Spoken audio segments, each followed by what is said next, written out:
Vivant. I never thought, you'd probably never heard me say that word to begin one of my videos, but I'm saying it now. Vivant, French word for alive, excitement, vibrant. And that is the title of our upcoming auction catalog, Vivant. We named it that way for several reasons. Number one, it really describes many of the dolls that are here, but also Vivant was the name that Jules Steiner, whose dolls are featured in the Saturday auction, that Jules Steiner, the wonderful French doll maker, named his famous bébé jigoteur. That was the name that the doll had for the first 3 years of existence, starting in the 1860s in its very primitive form, and very quickly became known as the bébé jigoteur, or just simply the mechanical bébé. And so what we're going to talk about today, we have two wonderful collections that we're featuring, and I have put them both up here so you can see what they are. Could not be different, could not be more different from each other.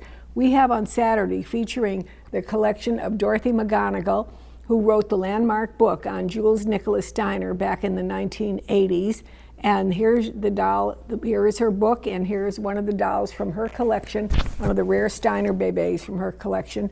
And then on the Sunday auction, we are featuring the collection of Bernice Millman, whose specialty was the Campkins dolls and other German and American and Italian cloth dolls that led or existed at about the same time that the Campkins doll did in the early 1900s. Two entirely different categories of dolls, but two important researchers, two important collectors who really put all of their energies to doing wonderful research and publishing a book that many of us, I will tell you, I have learned so much in doing my cataloging in these two auctions by referring to their books and the things they taught me. So I know you can too, and I'm showing both of the books and the two dolls here.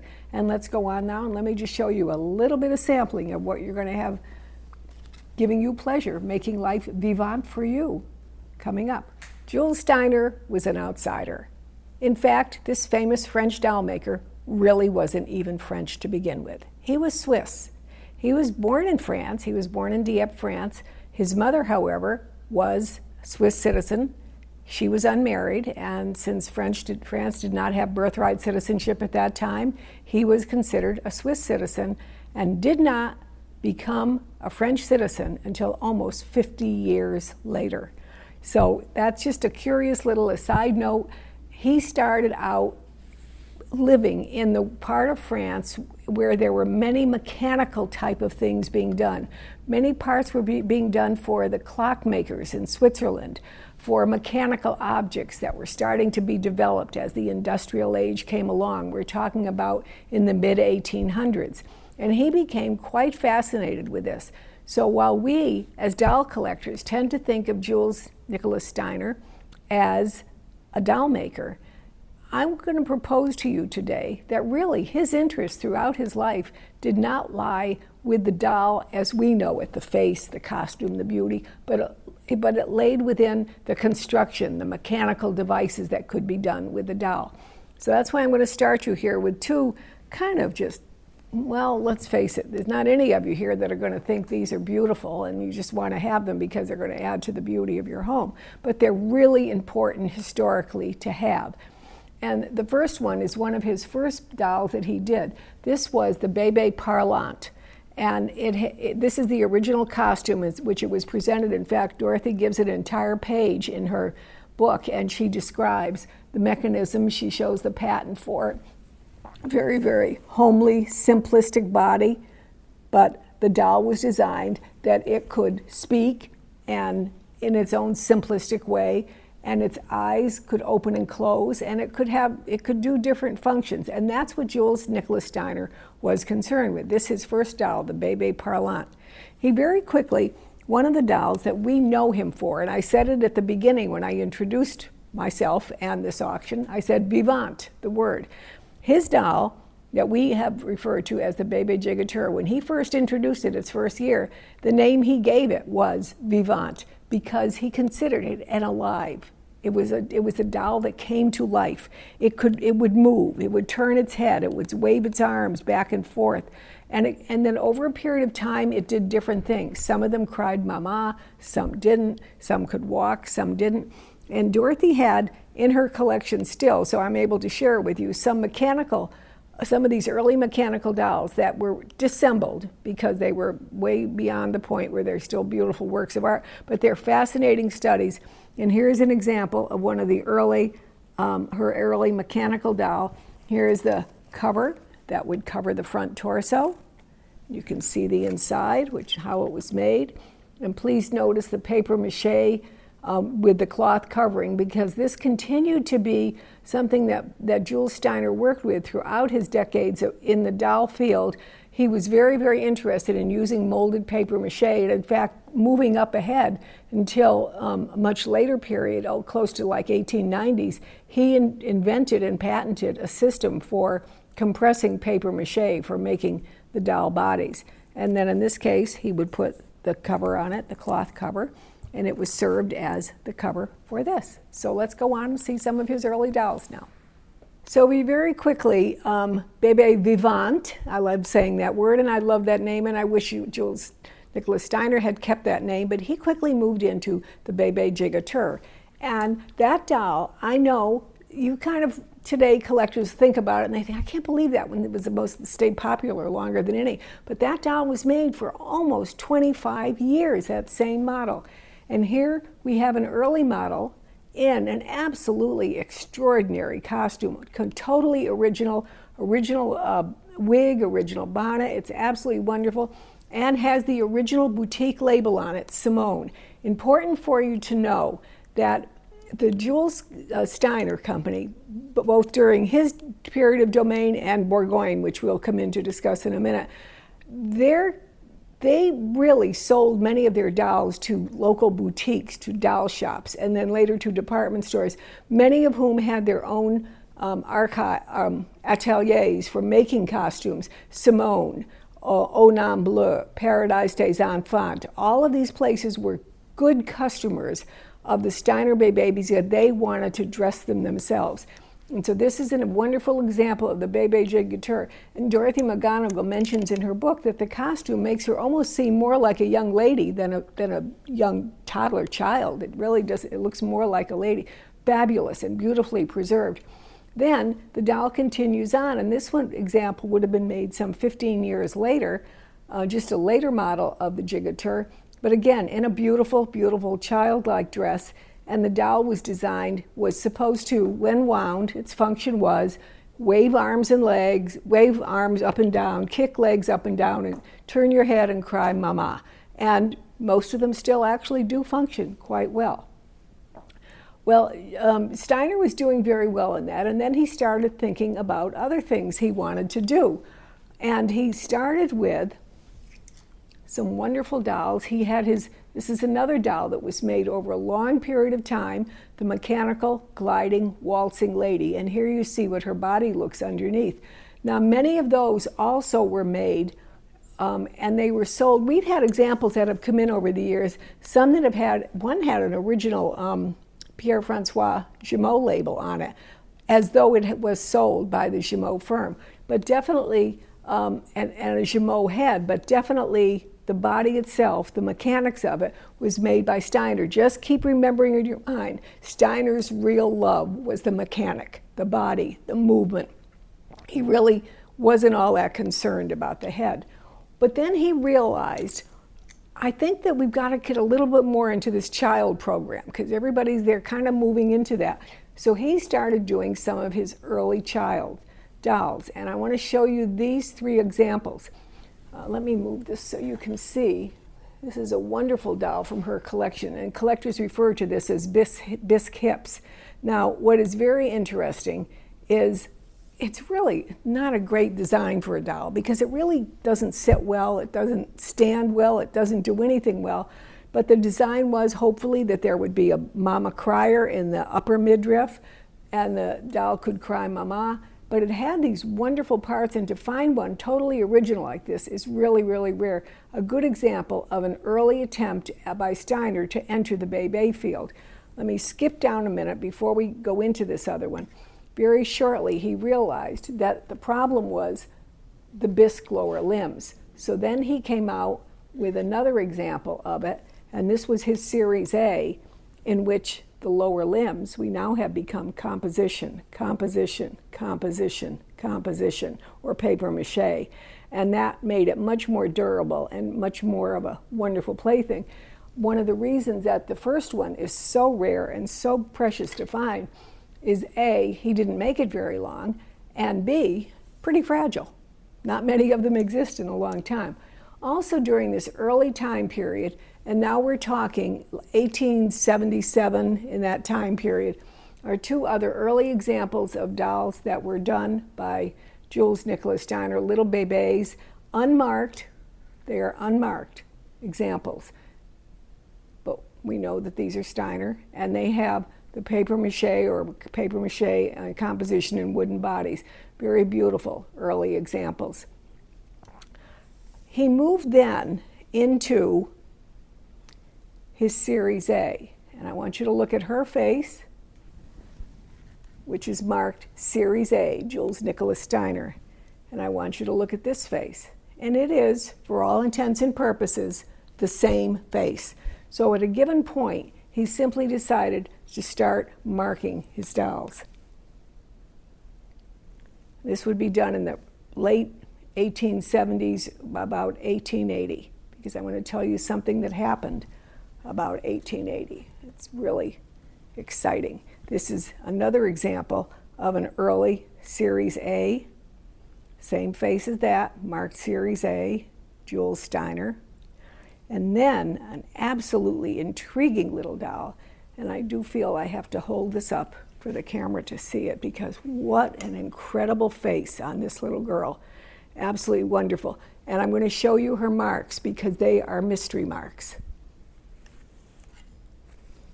Can't quite figure out what they are.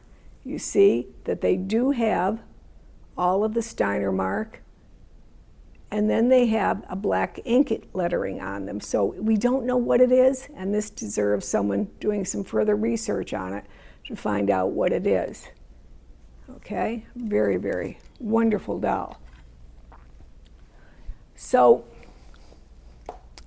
1878 happened. It was the Paris Exposition. And Jules Steiner entered a doll there, not under his own name. It was like a joint group of people that entered. And he did win a silver medal for his bébé, but it was for like the bébé jigoteur, one of his early model type of things. But here's what he found out. You know who won the gold medal? Émile Jumeau. Émile Jumeau won it. And why, he wondered, did Émile Jumeau win it? Because Émile Jumeau had the most incredible costumes on his dolls. And remember what I told you just a short time ago was that that was never his thing. He didn't do that type of thing. He didn't do costumes. He didn't care about the face. He didn't care about any of that. He was all about the mechanics of the doll.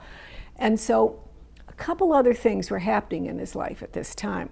Well, he was separated from his wife, and he wanted to get remarried. There was also a son born that some years later he ended up officially adopting, and it appears as though this was a son not from his wife but with another woman that Francois Tamer has documented was actually his son from that time. So a lot of personal things were going on in his life. We don't know the full details of it. Nobody has been able to find out. Did he now change his program, which I'm about to describe to you, because it was part of a thing he was going because of his divorce going on? Or did he change it because he saw where the doll market was going, that people wanted beautiful costumes? They wanted to take their dolls and walk down the Champs-Élysées and parade their doll and be proud of the doll and have costumes they could change back and forth. And that just clearly wasn't his thing. He liked the mechanical design of the doll. So guess what he did? He moved. He moved from the area where all of the doll makers were clustered together. He moved out of that area. He moved to a different area. And now he had a large complex, and he brought in another young couple to work with him. A young man named Jules Bourgoine. Mr. Bourgoine was the brother of his second wife, who he would marry a few years later. And Mr. Bourgoine came in with his wife, and they lived in the house with Jules Steiner for the next 9 years. They all lived in the house together. which was also the compound where the dolls were being made. Steiner appears to have stepped away from the day-to-day production of the dolls. He got really into a lot of mechanical things that were going on. It was during this time that he, for example, invented specifically his Steiner eye, which I'm going to show you in a few minutes. And he also did a mechanical horse, he did a velocipede, he did things that had nothing to do with dolls. And all of these were patented works. So from all of the research that people have done, there's been some wonderful research over the years. Francois and Danielle Timer did extraordinary research, which is repeated in the French Doll Encyclopedia. I hope all of you have it. There's wonderful early photographs of Steiner and his son that I talked to you about, and early photographs of the dolls, vintage photographs. And also in his journal, Polichinelle, he did wonderful articles about this. And then, of course, Dorothy McGonagle's book, in which she has been so specific about the history and all of the dolls. But to me, the curious person in all of this is Jules Bourgoine. Jules Bourgoine came in, and what was the exact relationship? No one seems to have been able to piece this together. Was he just a cover-up so that Jules Steiner didn't have to show how much money he was actually making in dolls? Or was he and his young wife, were they the inspiration of the new line that came out from Steiner? And I will tell you, this new line were things that Jules Steiner had never done. He never cared about the bébé face, but the Bourgoine couple did. And we enter now into a series of dolls that are marked series. And they also have in the back of their heads the markings in red ink, Bourgoine. So he was getting credit for these dolls, for the design of them. And he was so different than the other firms at this point.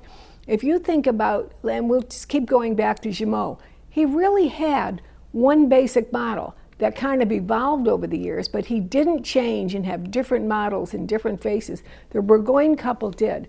They were wonderful. They had their Series C model. And every time in the Series C, you could have had variations. You could have had wire lever sleep eyes, which I'm going to show you in a minute. You could have had regular inset, like what we call paperweight eyes. You could have had little closed mouth. You could have had variations in height and size. And all of these things happened. They came out with the most wonderful thing. I mean, this one in particular, what a gem. It's all original. Look at this wig. Is that the most incredible thing? Look at that.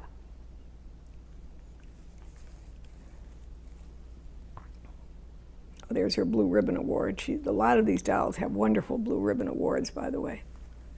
Isn't that a beautiful little doll? And she has the wire lever sleep eyes that would open and close from the wire lever at the back of the head, which I'm showing you right now.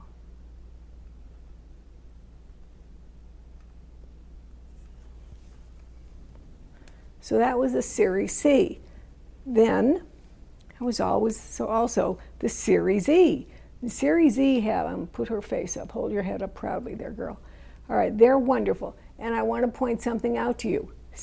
Variations he would do within the same facial model. Closed mouth, open mouth, with little rows of teeth. He was very famous for these tiny little teeth. Starting when he made the bébé jigoteur at the beginning, they would have the double row of tiny teeth. That kind of process continued, and here we have it appearing in this wonderful Series E. Again, a tiny and a larger. Then there was this gem, this Series F. What a guy. This is absolutely wonderful. He is totally original with the white clown face and the wonderful painted clown decoration, his original bicolor wig, his original striped stockings, which are wonderful, and his great clown costume with the applique design on it. But his head is marked Series F, and all of these would have that red Bourgogne ink stamp on the back of the head. And then there was Series E, beautiful Series E. Dorothy writes about the Series E in her book, and she writes about how, and I've always felt the same way too, they almost seem to come on to have almost, I'm sorry to say this, but like a German look. They have a way, they remind me of some of the early Simon Helbig, like 700 series models.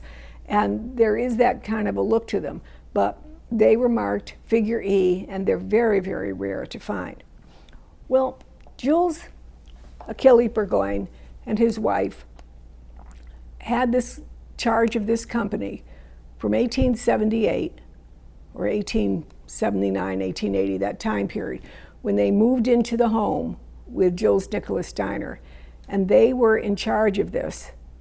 They were the figurehead. They were the people in public until 1889. And what happened? We don't know. They simply disappeared. No mention was ever made of them again. Up until that time, they were the names that were reported in the commercial directories under Steiner, but then their name would always be there. They were the figureheads of the company, and then suddenly they disappear. They are never mentioned again. We do know from research, Francois found out that Jules Bourgoine eventually moved back to his hometown in another part of France, Vaureal, and he died some years later at the age of 57 in his hometown, disappearing from the doll world, the mysterious Jules Bourgoine.